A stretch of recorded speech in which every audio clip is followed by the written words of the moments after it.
Bab 749. Tracy, aku sudah memesan tiket pertunjukan opera. Malam ini kita nonton bersama. Ya, Duke bertanya dengan hati-hati. Tidak perlu. Aku masih ada urusan. Tracy merasa tidak tertarik. Dia bangkit dari tempat duduknya dan pergi. Tracy. Melihat Tracy pergi, Duke tidak merasa tidak rela. Malah sebaliknya bernapas lega. Dia menundukkan kepala dan melihat bekas luka di cekungan antara telunjuk dan jempol kanannya. Itu adalah bekas gigitan ular peliharaan Lorenzo Moore. Saat itu dirinya hampir mati.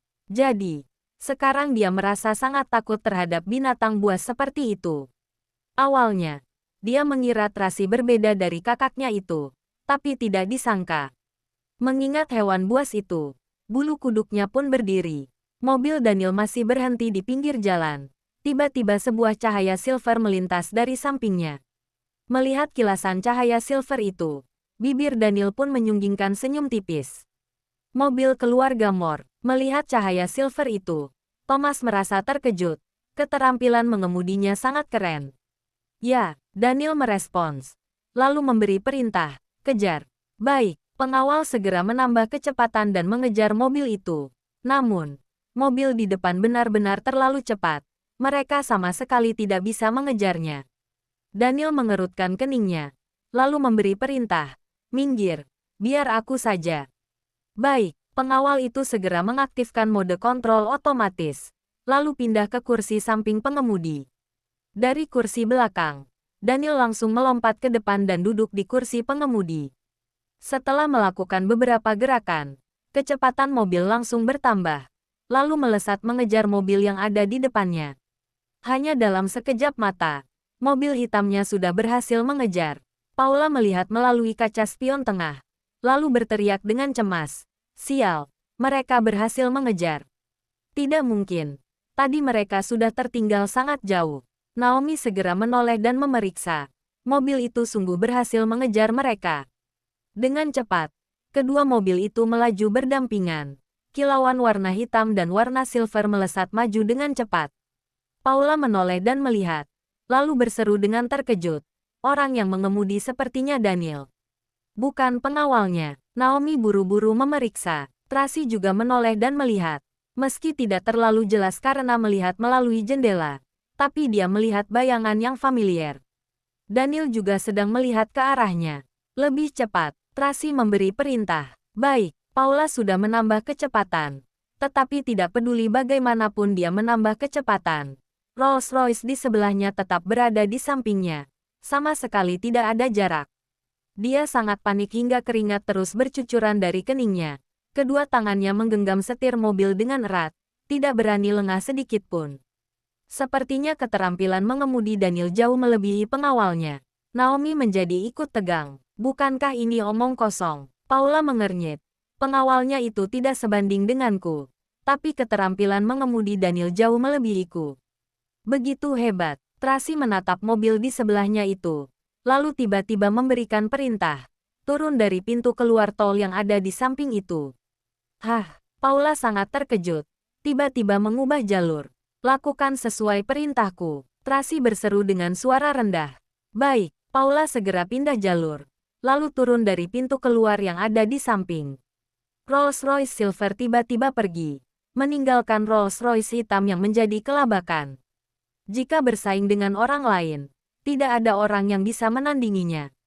Namun, jika seorang diri mau diperlihatkan pada siapa, Daniel tak bisa berkata-kata. Wanita itu sungguh misterius, benar-benar sulit ditebak. Dia mengira bisa berlomba dengannya, membuat wanita itu melihat keterampilan mengemudinya.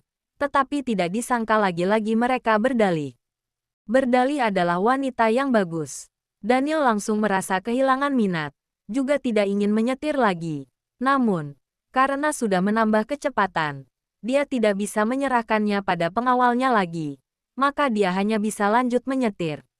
Tidak lama kemudian, mereka sudah sampai di rumah sakit Prima. Baru saja turun dari mobil, Daniel sudah melihat Sanjaya. Membuatnya sangat terkejut. Paman Sanjaya, kenapa ada di sini? Tuan Besar merasa tidak tenang. Maka datang ke sini. Saya juga harus menemaninya. Sanjaya menjelaskan. Dia melihat sudah waktunya. Jadi menyuruh saya menunggu di depan pintu. Sikapnya ini lebih baik daripada sikapnya padaku. Daniel merasa sedikit terkejut. Dia tahu bahwa selama 2 tahun ini, Victoria sering melayani Tuan Besar. Membuat Tuan Besar merasakan kasih sayangnya yang tulus. Tapi Daniel tidak menyangka akan sedekat ini. Bab 750. Tuan Besar adalah orang yang sangat mementingkan solidaritas. Sanjaya menghela napas. Selama 2 tahun ini, Nona Victoria menjaga Tuan Besar dengan sepenuh hati. Sekarang dia mengalami masalah. Wajar jika Tuan Besar memberikan perhatian. Ya, Daniel menganggukkan kepala. Tidak banyak bicara. Sekelompok orang itu sudah tiba di depan kamar inap. Saat hendak mengetuk pintu, terdengar suara Tuan Besar dari dalam. Kelak tinggallah di rumahku dengan tenang. Kebetulan di rumah ada satu gedung kecil.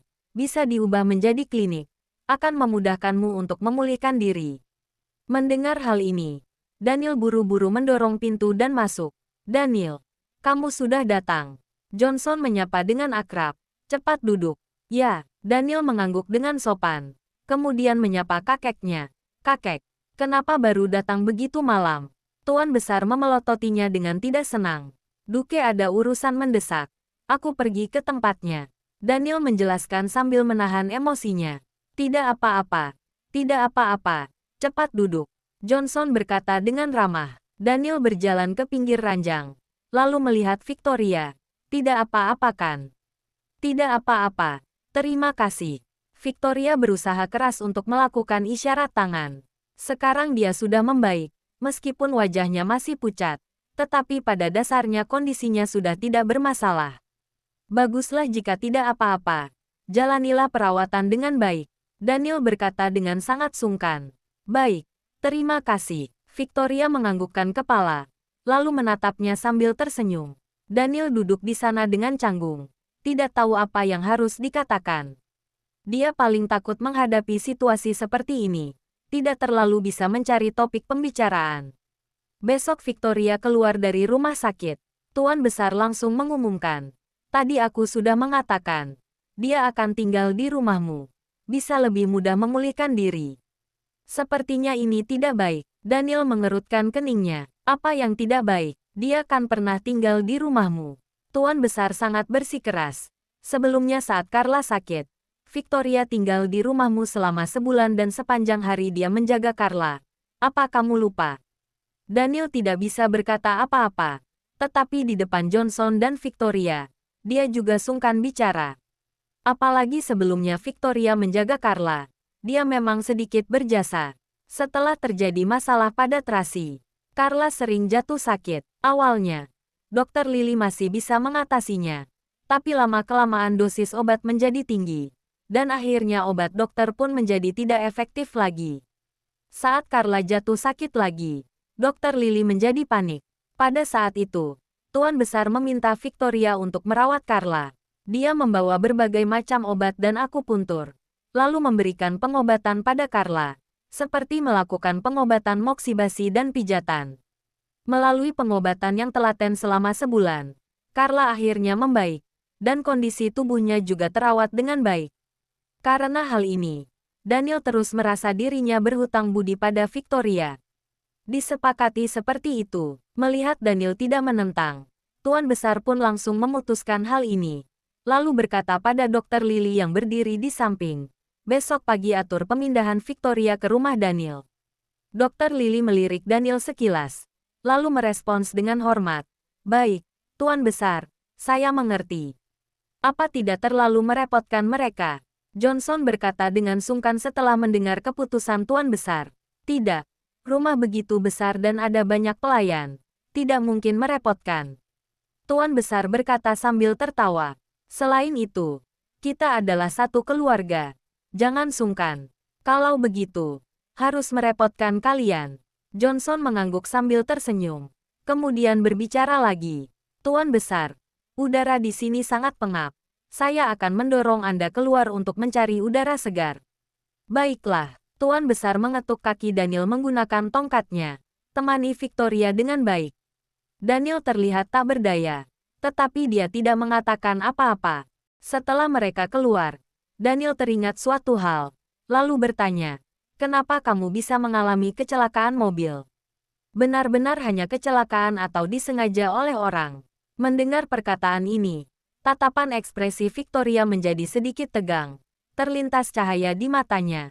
Lalu dia melakukan isyarat tangan dengan panik. "Kecelakaan. Benarkah?" Daniel menatapnya lekat-ikat, merasa ada yang tidak beres. Tetapi dia tidak mengungkapkannya. Victoria mengangguk, tidak berani menatapnya. "Kalau begitu, kamu istirahatlah dengan baik." Daniel berdiri dan pergi. Bab 751. Victoria ingin menahannya pergi, tetapi Daniel sudah berbalik badan, sehingga tidak bisa melihat isyarat tangannya. Panggilan tanpa suaranya juga tidak membuahkan hasil apapun. Dia pun hanya bisa dengan sedih melihat Daniel pergi. Saat Daniel keluar dari kamar inap, Sanjaya sangat terkejut. Begitu cepat sudah keluar. Tidak menemani Nona Victoria dan mengobrol lebih lama. Tidak ada topik pembicaraan. Daniel menjawab dengan datar. "Oh ya, Paman. Pihak kepolisian seharusnya sudah ada kabar." "Bagaimana kecelakaan mobil itu bisa terjadi?" Sanjaya melirik ke arah kamar inap tempat Victoria berada, lalu menarik Daniel ke samping dan berkata dengan suara rendah, "Kabarnya, itu disengaja oleh orang." "Disengaja?" Daniel menaikkan alisnya. "Siapa orang itu?" "Mungkin." Sanjaya mengecilkan suaranya. "Nona Linda." Ternyata sungguh dia. Daniel sudah menebaknya. Sejak awal dia sudah menyuruh Rian untuk memeriksa. Tempat kejadian adalah jalan besar yang berjarak 2 kilometer dari rumah Victoria. Di sana penuh dengan kamera pengawas, tidak mungkin tidak bisa menemukan jejak orang yang menabrak kabur. Keluarga Victoria malah tidak mempermasalahkan hal ini. Ada sesuatu yang patut dicurigai dalam masalah ini. Karena itu, tadi dia bertanya seperti itu kepada Victoria. "Namun, saya juga tidak terlalu yakin." Sanjaya berkata dengan suara kecil. "Tuan Johnson tidak ingin mengatakannya. Saya juga sungkan untuk bertanya lebih banyak." Daniel mengingat kejadian malam itu, di mana Linda terkena amukan marah Tracy saat di Taman Luxchiels. Berdasarkan tabiatnya, bagaimana mungkin dia melupakan hal itu begitu saja? Namun, dia tidak bisa melampiaskan emosinya. Kebetulan dia bertemu dengan Victoria dalam perjalanan pulang ke rumah, maka dia pun menabraknya. Tuan Johnson khawatir jika Nona Victoria pulang ke rumah, dia akan ditindas lagi oleh Nona Linda. Maka Tuan Besar menyuruh Nona Victoria tinggal di rumah kita. Sanjaya menambahkan, biasanya Tuan Johnson tidak berada di kota Bunaken. Jadi dia khawatir terjadi sesuatu pada Nona Victoria setelah dia pergi. Sebenarnya, ini bisa dimengerti. Kalau begitu, kenapa tidak menghukum Linda? Daniel sungguh tidak mengerti. Dia bahkan berani menabrak kakak kandungnya. Ini adalah percobaan pembunuhan. Jika Victoria tidak bernasib baik, dia bisa kehilangan nyawa. Iya, saya juga berpikir seperti itu. Sanjaya menghela napas. Namun, mereka berdua sama-sama putri kandungnya. Tuan Johnson mungkin memiliki pertimbangannya sendiri. Kabarnya, beberapa hari ini dia sudah mengurung Nona Linda, bersiap untuk mendidiknya dengan baik. Johnson terlalu lembut. Cepat atau lambat cara mendidik seperti ini akan menimbulkan masalah. Daniel malas bicara. Dia pun berbalik dan pergi. "Beritahu kakek, aku pergi dulu. Tidak menunggu lebih lama. Nanti jika Tuan Besar tidak melihatmu, dia akan marah-marah lagi." Perkataan Sanjaya belum selesai. Daniel sudah buru-buru masuk ke lift. Sanjaya pun menghela napas, lalu berbalik badan dan pergi mencari Tuan Besar. Baru saja Daniel masuk ke dalam mobil, ponselnya yang satu lagi berbunyi. Meskipun sudah mengganti nomor, tetapi sekali lihat dia langsung tahu bahwa itu adalah nomor Tracy. Dia melakukan isyarat tangan, menyuruh Thomas dan yang lainnya diam, kemudian menjawab panggilan telepon itu. "Halo, cepat datang jemput aku. Ini adalah perintah Ratu. Kamu di mana?" "Bar Kaisar. Aku akan sampai dalam setengah jam." Setelah mengakhiri panggilan, Daniel segera memberi perintah kepada Thomas. "Minta Hartono bawa mobil Pagani. Kita bertemu di sekitar Bar Kaisar." "Baik." Thomas segera menelepon untuk memberi kabar. Pada saat ini, Hartono yang malang masih dihukum berlutut. Saat menerima panggilan telepon dan disuruh membawa mobil ke sana, Dia langsung gembira hingga ingin melompat, tetapi lututnya sangat lemas, hampir saja membuatnya jatuh tersungkur. Tidak apa-apa kan? Apa masih bisa menyetir? Bisa. Bisa. Aku akan segera ke sana. Hartono buru-buru turun ke garasi bawah tanah untuk mengambil mobil. Melihat bayangan Hartono yang terlihat gembira, Rian merasa sangat iri. Pada saat yang sama juga merasa sangat sedih. Tuan Daniel yang tidak berperasaan, malah melupakannya begitu saja. Dirinya sudah berlutut seharian di sini, tetapi dia malah tidak mencari alasan untuk menyuruhnya bangun. Kak Rian. Hartono menoleh dan melihat Rian. Rian segera meluruskan pinggangnya. Tuan Daniel menyuruhmu membawa saudara-saudara pergi ke bar Kaisar. Baik, baik, segera. Rian dan yang lainnya merasa bersuka cita.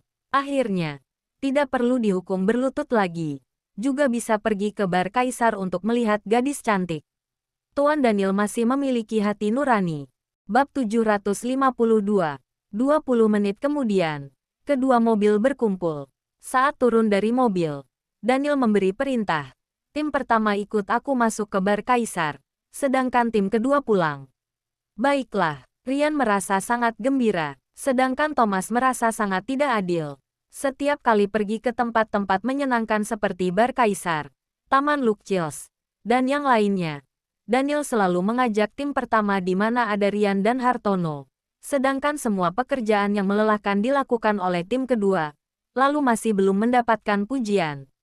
Pulanglah istirahat, pesan Daniel.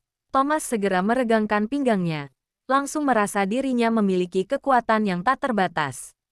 Kamu sudah bekerja keras. Rian menepuk-nepuk pundak Thomas, kemudian membawanya segera masuk ke mobil. Saat Thomas melihat mereka pergi, para pengawal yang berada di belakangnya menghela napas. Kapan Tuan Daniel juga mengajak kita ke bar Kaisar untuk melihat-lihat? Pasti akan ada kesempatan. Di dalam mobil, Daniel mempersiapkan kostumnya, menyisir rambutnya, juga bercermin untuk memeriksa penampilannya. Barulah turun dari mobil. Setiap hari bar Kaisar penuh dengan orang, pria dan wanita yang masih muda bermain dengan senang di sini. Daniel masuk ke dalam kerumunan orang ingin langsung menuju ruangan pribadi. Tetapi dia malah dihadang oleh 3 wanita kaya yang gemuk. 3 wanita itu menatapnya dengan penuh bersemangat, menilainya dari atas ke bawah, lalu berkata dengan terkejut, "Sungguh kamu tidak disangka masih bisa bertemu dengan Gigolo saat itu setelah 2 tahun berlalu. Hahaha. 2 tahun yang lalu, kami merasa sangat menyesal karena tidak berhasil tidur bersamamu. Kakak tampan, katakan hargamu. Kami sangat kaya. Asalkan kamu melayani kami sampai puas, kami akan memberikan berapapun yang kamu mau." Ketiga wanita itu semakin bicara semakin bersemangat, tubuh mereka juga semakin mendekat. Awalnya, Daniel sama sekali tidak ingin memedulikan mereka, tetapi dia menyadari bahwa bayangan yang familiar itu sedang melihatnya dari kejauhan. Maka dia tidak menghindar, hanya berkata dengan datar, "Aku sudah ada janji." Sambil berbicara, dia ingin memutari mereka, lalu pergi. Namun, salah satu wanita menarik bajunya, tidak membiarkannya pergi. "Jangan pergi, kakak tampan. Kami akan memberikan 10 kali lipat dari biaya yang orang itu berikan." "Benar, kami 3 orang. 10 kali lipat. Jika ditambahkan, maka itu 30 kali lipat. Kakak tampan, coba tenang. Keahlian kami sangat hebat, sangat bisa menyaingi." Sambil berbicara, wanita ketiga kaya itu mengulurkan tangan, hendak meraba-raba tubuh Daniel. Daniel mengerutkan keningnya, lalu segera mundur dan menghindar. Namun, ketiga wanita kaya itu tidak bermoral. Mereka langsung menerkam Daniel. Saat ketiga wanita itu hendak menerkam Daniel dan menjatuhkannya ke atas sofa, saat ini tiba-tiba dari belakang ada sebuah tangan yang halus menarik Daniel. Daniel menoleh dan melihat. Ternyata itu adalah Tracy yang berpakaian putih dengan aura yang dingin dan kuat, melindungi Daniel di belakang tubuhnya seperti seorang ratu. Ketiga wanita kaya itu tidak berhasil menerkam Daniel, hingga akhirnya jatuh ke sofa dengan posisi yang berantakan, terlihat sangat menyedihkan. Mereka bangkit berdiri dari sofa dengan marah, lalu memaki, "Wanita jalang mana yang berani merebut priaku? Jaga mulutmu." Naomi berseru marah. "Ini adalah priaku. Tracy meletakkan tangannya di pundak Daniel, sambil mengumumkan dengan aura mendominasi. Kalian ingin mengambil keuntungan darinya. Ingin mencari mati. Daniel menyunggingkan senyum. Ada warna yang berbeda di matanya. Wanita ini berganti karakter. Juga cukup menggemaskan. Dengan tidak mudah ketiga wanita kaya itu berdiri dengan stabil. Satu orang menelepon untuk memanggil bantuan. Yang satu masih membereskan roknya. Sedangkan yang satu lagi memaki sambil menunjuk Tracy. Dasar wanita jalang. Kamu berani melawan kami. Perkataannya belum selesai. Dia sudah tertegun. Lalu menatap Tracy dengan terkejut. Mengapa lagi-lagi kamu? Tracy mengerutkan keningnya. Situasi apa ini? Mereka mengenalku. Dia, keterlaluan. Dasar wanita jalang. 2 tahun yang lalu, kamu menjual pria ini kepada kami dengan harga 2 miliar. Lalu membuat kami tidak sadar. Dan kalian berdua membawa kabur uang kami. Untungnya, kami membatalkan cek itu tepat waktu. Kalau tidak, sungguh akan dijebak olehmu. Hari ini kami tidak akan melepaskanmu. Bab 753. Saat berbicara, pengawal ketiga wanita kaya itu datang. Semuanya adalah pria bertubuh besar yang sangat kekar. Daniel melirik mereka. Bukankah ini adalah orang-orang yang sama seperti 2 tahun yang lalu? Masih orang-orang yang sama. Di tempat yang sama. Waktu juga sepertinya sama. Hanya saja, Tracy yang sekarang sudah sangat berbeda dibandingkan Tracy yang dulu. Apa masih ada? Tracy menunjuk 6 pengawal berotot itu, sambil bertanya dengan menaikkan alisnya. Hanya beberapa orang ini. Apa maksudmu? Ketiga wanita kaya itu langsung emosi. Beberapa orang ini sudah cukup untuk membereskanmu. Benar, serang. Perkataan itu baru dilontarkan. 6 pengawal berotot itu sudah menyerang ke arah Tracy. Tracy tertawa mencibir, lalu membuat gerakan tangan. Naomi dan Paula menaikkan alis mereka, lalu menyerang dengan cepat. Ke-6 orang itu langsung jatuh ke lantai hanya dengan beberapa kali tendangan. Satu persatu memegang perut mereka sambil mengerang kesakitan. Ketiga wanita kaya itu tercengang. Sama sekali tidak menyangka bahwa 2 gadis yang terlihat sangat kurus itu memiliki kemampuan bertarung dan kekuatan yang begitu besar. Apa masih mau bertarung? Tracy membuat sebuah gerakan tangan. Lihat saja nanti. Ketiga wanita kaya itu sangat marah hingga wajah mereka memerah. Demi menjaga gengsi, mereka masih mengatakan perkataan yang kejam. Naomi dan Paula mengelus-elus ujung tangan mereka. Ketiga wanita kaya itu langsung kabur ketakutan. Sambil menendang pengawal mereka beberapa kali, orang tak berguna masih belum bangun. Ke-6 pengawal itu buru-buru bangun, lalu kabur dengan menyedihkan. Tidak apa-apakan, Tracy menoleh dan memerhatikan Daniel. Mereka tidak mengambil keuntungan darimu, kan? Apa aku begitu lemah? Daniel merangkul Tracy ke dalam pelukannya, lalu mendekatkan tubuh mereka. Lepaskan. Tracy meronta sebentar. Menyadari bahwa dirinya tidak bisa melepaskan diri. Maka dia pun menaikkan alisnya dan berkata, kamu cukup kuat. Kamu lupa siapa yang menolongmu sebelumnya. Bibir tipis Daniel yang seksi melintasi pipi Tracy, lalu berbisik di telinganya. Bagaimana, bos? Malam ini mau makan? Napas menggoda yang terasa di telinganya membuat Tracy menjadi lemas. Bagaikan tersangat listrik. Ada rasa panas yang membara. Tubuh Tracy menjadi tegang. Kedua tangannya menahan di depan dada Daniel dengan perasaan tidak tenang. Menghadang Daniel untuk mendekat. Jangan berulah, lepaskan. Di belakang, Naomi dan Paula saling menatap. Mereka mengerutkan kening dengan tatapan serba salah. Mereka tidak pernah menemui situasi seperti ini. Maka tidak tahu harus menolong atau tidak. Baiklah, Daniel melepaskan tangannya. Lalu merangkul pundak Tracy dan berjalan menuju ruangan privat. Hari ini ingin bermain apa? Mana ada waktu untuk bermain setiap hari? Tracy menatapnya. Dengan kesal. Aku mau bertemu dengan klien. Kamu tunggu aku di ruang sebelah. Setelah selesai, kita pergi keluar untuk mencari udara segar. Bertemu klien di sini. Daniel sedikit menyipitkan matanya. Sebenarnya, dia juga sering bertemu klien di sini. Tetapi orang-orang itu bukanlah orang baik. Semuanya melakukan bisnis abu-abu.